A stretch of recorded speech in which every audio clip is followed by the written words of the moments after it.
Allahu Akbar.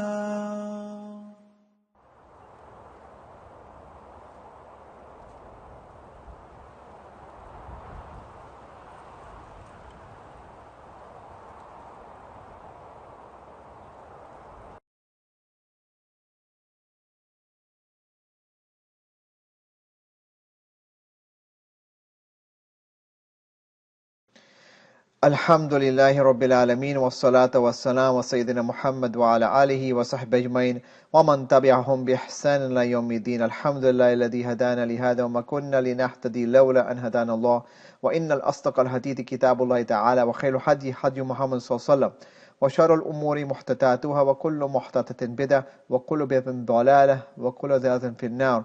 Assalamu alaikum wa rahmatullahi wa barakatuh. I'd like to welcome you to the session from the commentary of the 40 Hadith of Imam Al-Nawawi rahimahullah. And alhamdulillah, we are now on Hadith number 20, and this is regarding the concept of Haya. So let's proceed with the recitation of the Hadith. عن ابن مسعود عقبة بن عمرو الأنصاري البدري رضي عنه قال قال رسول الله صلى الله عليه وسلم إن مما أدرك الناس من كلام النبوة الأولى إذا لم تستحي فاصنع ما شئت. رواه البخاري. And the translation is Abu Mas'ud Uqba bin Amr al-Ansari al-Badri reported the Messenger of Allah ﷺ said, among the things that the people have found from the words of the previous prophets were, if you feel no shame, then do as you wish. And this is narrated in Sahih al-Bukhari. And as our tradition, we're going to go into the life of the narrator, who perhaps is not known to you because this is a lesser known Sahabi al-Ansari, whose name was Abu Mas'ud Uqba bin Amr al-Ansari and al-Badri. Okay. So, who is this Sahabi who narrated this hadith, which is very authentic? Okay. Well, he took part in the second pledge of Aqaba, and he was actually reported to be the youngest person to have attended and taken that second pledge. This is prior to the hijrah of the Prophet ﷺ to Medina. Okay. Many of the historians actually state that he actually did not attend the Battle of Badr, as is perhaps suggested by his name, but actually settled in Badr. So perhaps the best view and the most accurate viewpoint in terms of his name is that he actually did not participate in Badr. But nonetheless, just by being of those who pledged in the Bayat al-Aqaba, the second one, alhamdulillah, this is a great fadl, and he was obviously from the Sabiqun, the ones who preceded everyone in terms of allegiance to the Prophet ﷺ and the mission of Islam at those early moments before the hijrah. Okay. He actually narrated plenty of hadith, approximately 100 or more hadith that he narrated. And he had plenty of students as well, which included Bashir, Abu Wa'il, Alqama, Shahbi, Qais ibn Abi Hazim, and many others as well. And there's some of his advices which were captured as well through some narrations. One such narration is that he was reported to have said, قال عليكم بالجماعة فإن الله لا يجمع أمة محمد على ضلالة. Okay. And this is also a principle in fiqh as well, where the Prophet ﷺ is reported to have said, and I believe this is not necessarily a strong narration, nonetheless it has a lot of hikmah and relevance to fiqh. He said, stick to the jama'ah, for indeed Allah will not gather the majority of the ummah on misguidance. Okay.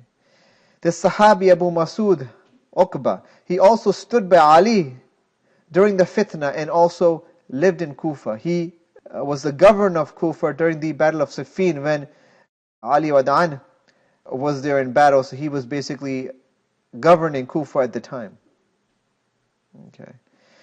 He Wada'an died at approximately 40 after Hijri. Okay, so this is Abu Mas'ud Uqba bin Amr al-Ansari Wada'an. Okay. Now going to the Hadith al-Muqaddimah. Okay. So, this hadith is about Haya. Okay. And the concept of Haya is extremely important in Islam. You cannot divorce Islam from this concept and vice versa.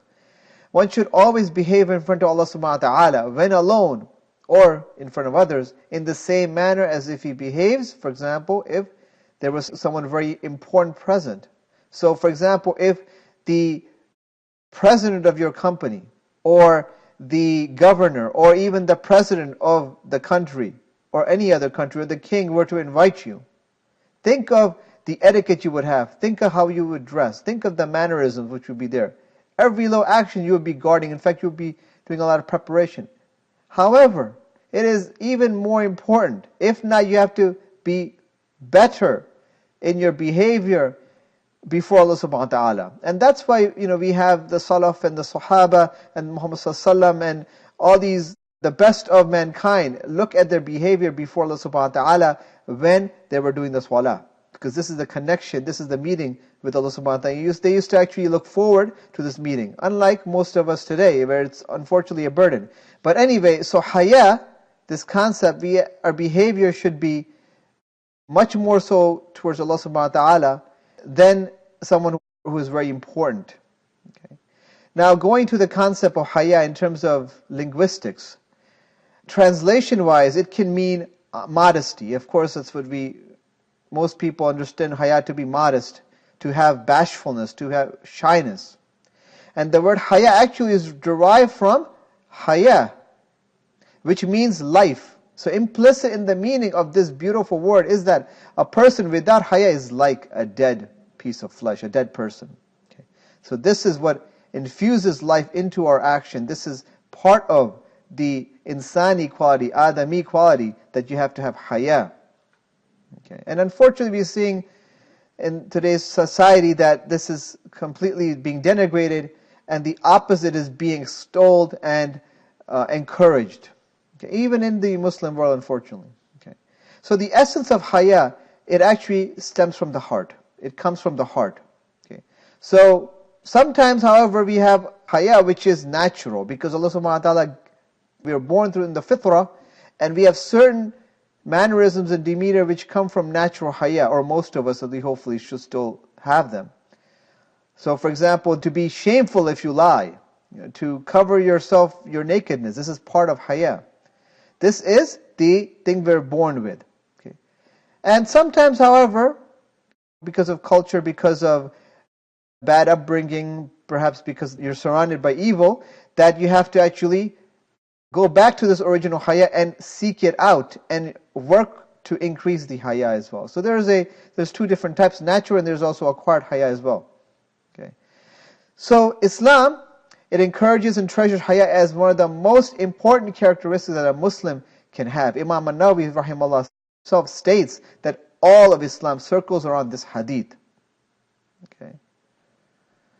So there's other hadith as well which emphasize haya. Okay. For example, narrated by Ibn Umar in Al-Hakim, which also is a Sahih hadith, where the Prophet said, Al-Haya wal-Imanu Qurana'u jami'a fa-idha rufiya ahadahuma rufiya al-akhar. Haya and Iman are those two which go together, and if one is lifted, the other is also lifted. So again, haya, shyness, bashfulness, this beautiful quality, and Iman, they go part and part with one another. If one is lifted, the other is also lifted. Okay. Not only that, the Prophet ﷺ also said, Al-Haya'u min al-Iman. And this is a hadith which we mentioned before, I believe the second hadith, where the Prophet ﷺ said, Iman is 60 odd branches, and the highest is a statement, La ilaha illallah, and the lowest is to remove something harmful from the street. And Haya is a branch of Iman. Al-Haya'u min al-Iman, mutafaqan alayh. The Prophet ﷺ also says, Al-Haya'u la ya'ti illa bi khair. Haya does not produce anything but goodness. And this is narrated by Umrah bin Hussein in Sahih al-Bukhari. Okay. So from this hadith, a person is ordered to have haya, that he should be modest and shameful in front of Allah subhanahu wa ta'ala, to perform the prohibited matters and to abandon any of the obligations. So this is the obligatory haya. So Allah subhanahu wa ta'ala sees everything that a person does and hears everything that a person says. Therefore, if a person is to be shy in front of Allah, knowing this fact that Allah sees him and hears him, then how would he behave? Okay, so this is like ihsan. أَن تَعْبُدَ اللَّهَ كَأَنَّكَ تَرَاهُ فَإِن لَمْ تَكُنْ تَرَاهُ فَإِنَّهُ يَرَاكَ. So it is that a person worships Allah as if he sees him, but though he does not see him, he knows that Allah subhanahu wa ta'ala sees him or her.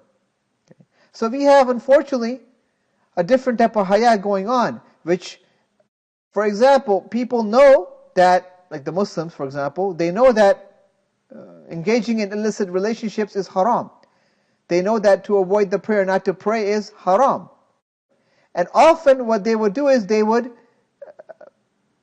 have shame from not doing this obligation, not for Allah's sake, but because they feel shy when they're sort of caught in the act. So for example, you have, like Imam was mentioning this situation, if he was walking the street and he was passing this, something haram.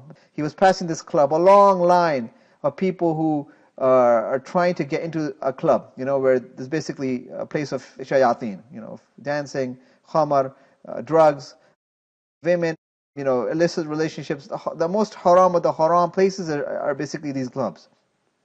And then he spots someone he recognizes, someone from the community, ma'adallah. And the other person also notices the sheikh also, and he, instead of leaving the place, bows his head down in shame and just tries to cover his face. Okay. And the tragedy is not that this person is there in line doing something and intending something haram, but the fact that he is not ashamed of that act with respect to Allah subhanahu wa ta'ala. He is not ashamed of Allah from committing that act, but instead is covering his face, being shamed in front of a human being that he knows of the community, such as, for example, Sheikh Muhammad Sharif. So this is unfortunately not the haya we want to practice. We want to have the highest haya and make sure that, ma'adallah, if we are, we should avoid sins for haya from Allah subhanahu wa ta'ala. Okay. And this is basically what, when you have ihsan, this is why haya is so intricately connected to iman as well, because it's also connected to ihsan.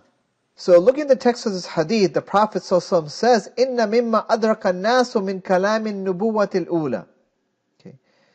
Indeed, what was found by the people from the words of the first messengers or the first prophets was this statement. And what this shows is that this statement, where the Prophet ﷺ says, إِذَا لَمْ تَسْتَحْيِ فَاصْنَعْ مَا شَئْتَ, that if you do not feel shame, then do as you wish. This is actually a revelation from Allah subhanahu wa ta'ala, which is found from the teachings of the previous prophets. Okay, so that's why the Prophet, by virtue of mentioning that this is from the previous prophets, it actually shows that this is wahi from Allah subhanahu wa ta'ala. Okay. And early prophethood is talking about actually way back. Like for example, shortly after the time of Adam alayhi salam, Nuh alayhi salam, Ibrahim, these were the earliest of the prophets and the anbiya of Allah subhanahu wa ta'ala. Okay, so this is a very old and primary concept which was taught to mankind from way back. Okay. Now in terms of haya, we can divide haya, as we mentioned earlier, to acquired and natural haya.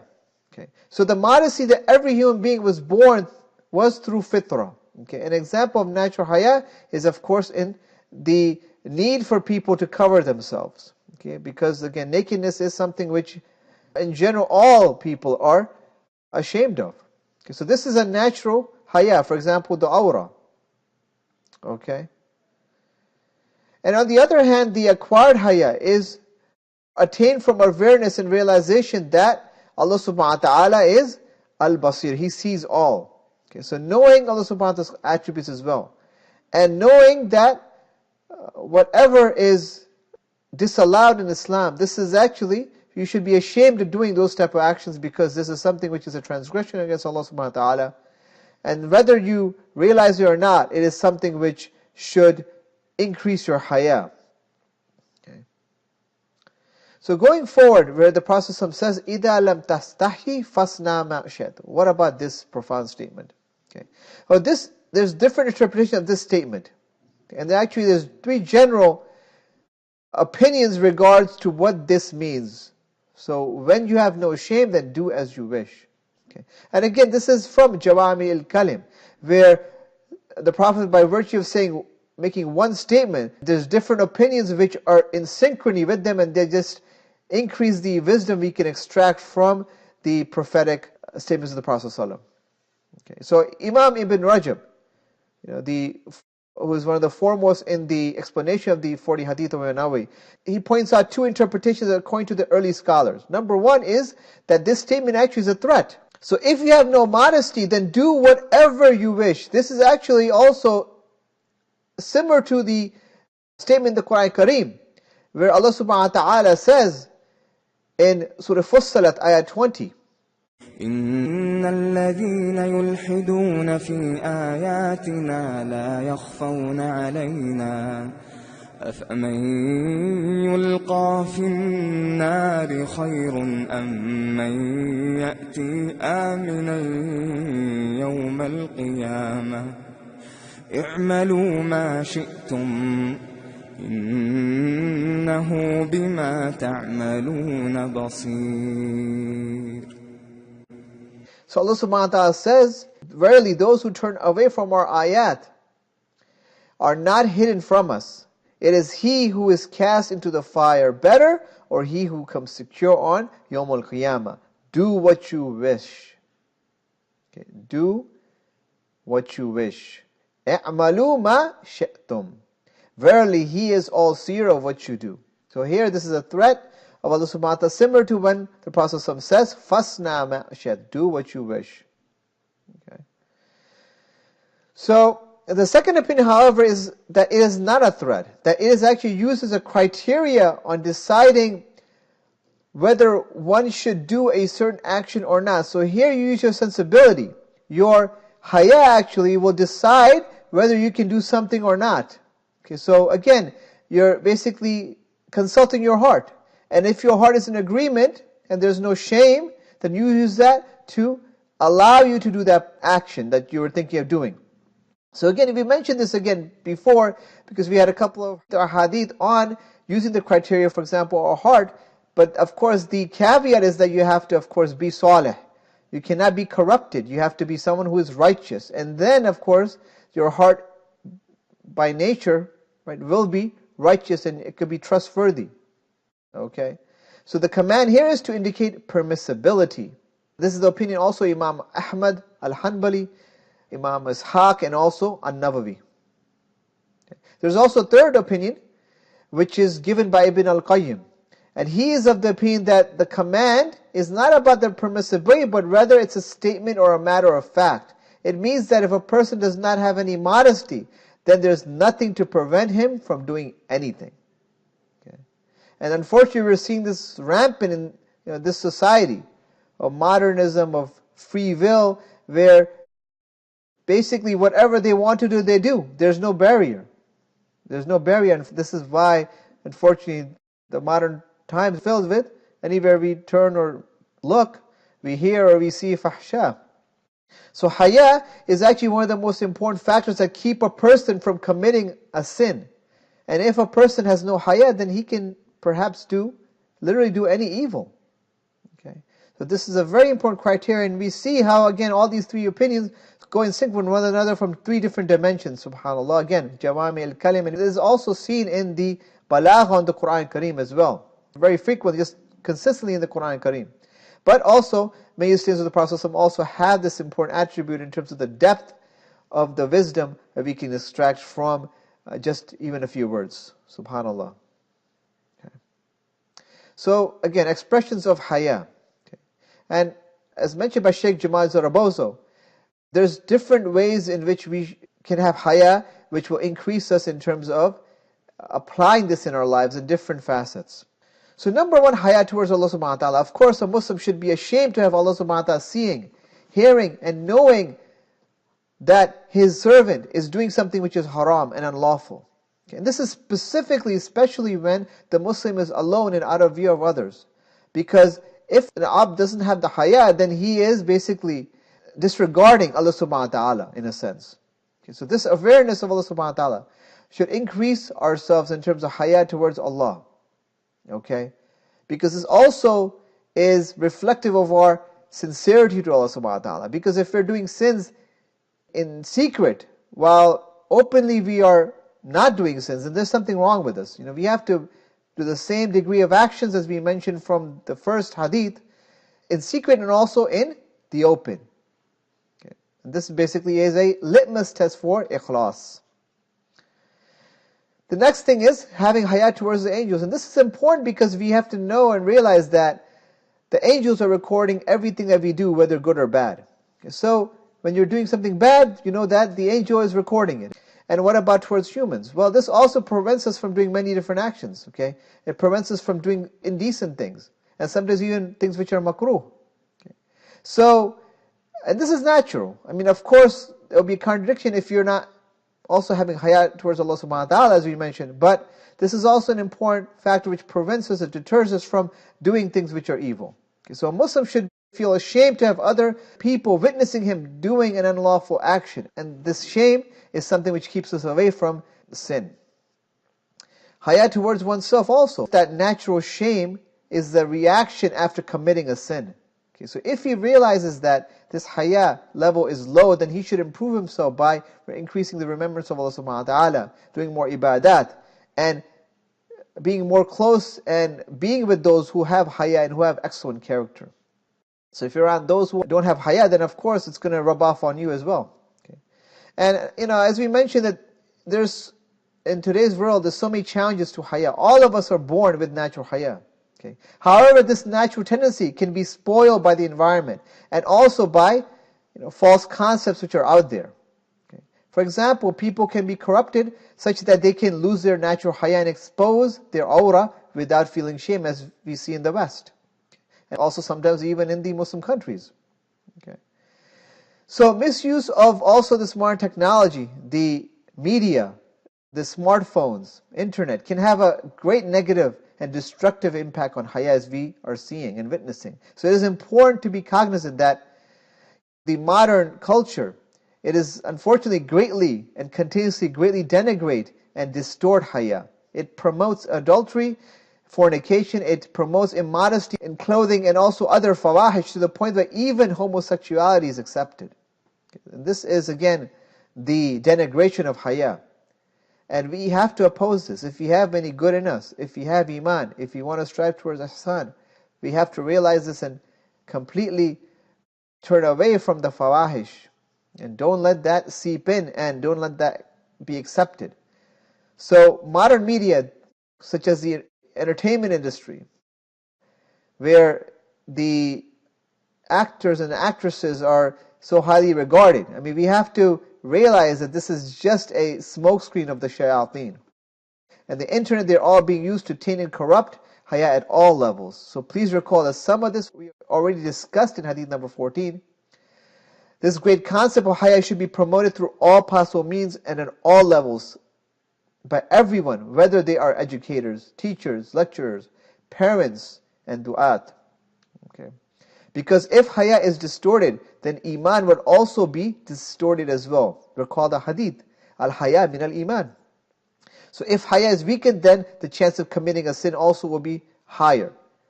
Okay, and this also goes as well in terms of fulfilling the obligations. Okay, so Islamic institutions and leaders need to create awareness of the harms of media, television, internet, and social media, and we should have also the means to filter the fawahish and the other things which denigrate haya for us. Now, misusing haya. So there are actually two types of haya. The first type is the one we have already been discussing, like the one which is noble, the one which is part of iman. This is the good and virtuous one. However, there is a second type of haya which is actually blameworthy and is reflected by the term khajal. Okay, this means instead of being bashful, being moral, this means actually being timid and ashamed to speak or act for what is right. So thus haya can sometimes be used to justify neglect, indifference, or lack of concern. So for example, you have a blatant evil going on. You have a blatant evil action going on in front of a Muslim or a couple of Muslims. But because of their quote-unquote haya, their khajal, their being timid, being weak, and not being courageous enough to go out and speak the truth, try to stop it with their hands, as in Hadith number 34, which we have not discussed yet.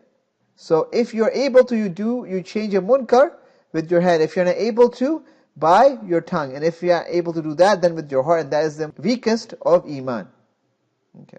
Well, it is not appropriate if you just let an evil occur, an outrage or outright evil occur, and it's right in front of you and you can do something about it, whether it be with your hands or your tongue. And most people can at least use the tongue in some way. Okay, so for example, again, encouraging the good and speaking out against the munkar. This is part of Iman. Okay, and this is khajal. This is being neglectful. This is being lazy. This is being timid and ashamed, and this is something which is negative. Sometimes also, haya can be abused and it's used as an excuse not to seek knowledge. For example, you have in many Muslim communities, there is a culture where asking questions about religious matters are viewed as quote-unquote immodest or rude. Okay. And many times, unfortunately, this is the case in the traditional countries or the cultures. And unfortunately, parents and teachers, they add to this problem when they treat the one who is questioning them to gain more knowledge in Islam as being immodest or rude. And so such an attitude needs to be changed because, again, the haqq is the haqq. Even if it's something which may be controversial or something which is on a sensitive topic, but the haqq is the haqq, and Islam addresses everything from top to bottom. So such an attitude needs to be changed because this can lead to Muslims being deprived of better understanding of the haqq and the ilm.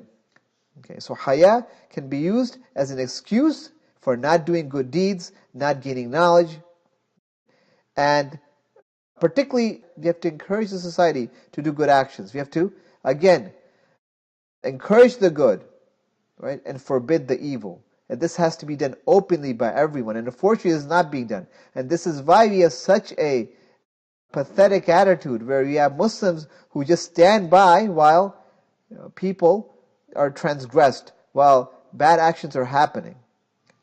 And this just causes a society to lose its dignity and its haya. Okay, so this is not haya. This is actually khajal. This is actually cowardice. Okay. So we should not be shy or embarrassed to do good deeds in front of others because our intention is not to show off. Okay, this is a shaitan leading us in that misperception. And some examples of this is not giving sadaqah to a needy person in front of others because of, again, haya. Or not removing a harmful object from the street or path of other Muslims. This is just disregarding a good action. This is the smallest good action you could do, to remove an obstacle from the path. Or, for example, not helping a disabled person cross the street. If society is making you think that this is a bad action, there's problems with you and also society. So good deeds need to be done openly, even though it is preferred that they be done out of view of others when possible. But if they have to be done, they should be done. They should be done openly and also secretly. Okay. This is very important. Do not get khajal, get this feeling of timidness and being ashamed of doing good, of being sabiqun from your hearts. Because we need to be from the sabiqun. We need to be the first in good actions. Because again, the best are those who are the foremost. That's why the muhajirun are always going to be higher than the ansar, despite both of them reaching such high levels of iman and action. Okay, Allahumma jalna minhum. Okay. So, as we wind down this hadith, this beautiful hadith on haya, many things we can learn. Okay. Number one, haya or modesty is a vital Islamic concept that leads to much goodness in society. Okay. Two, the different interpretations of this hadith enlighten us with many wisdoms and also admonitions as well. And we see the beautiful and depth of Jawami al-Kalim of the Prophet ﷺ. Furthermore, we see that haya is a very important part of Iman and protects the Muslims from committing bad and fawahish actions. It is essential also that we have to guard our haya just like how we guard our Iman. Unfortunately, again, modern Western culture has corrupted and denigrated haya, and its influence has seeped so much into the Muslim ummah as well. Okay, so we need to be aware of these challenges, and also we need to exert our utmost in terms of preserving haya in our homes, communities, and also in our culture. At the same time, it is, again, faulty logic to use haya as an excuse not to do good deeds. Not only is this blameworthy, but this also obscures the true definition and exemplification of haya. Okay. May Allah allow us to have haya in our lives, and also bring this concept to life in our communities, in our masajids and homes as well. And may Allah again give us tawfiq from all what we have heard and learned from this beautiful statement of the Prophet ﷺ. Subhanakallahumma wa bihamdik wa nashhadu an la ilaha illa anta wa astaghfiruka wa atubu ilayk. Assalamu alaikum wa rahmatullahi wa barakatuh.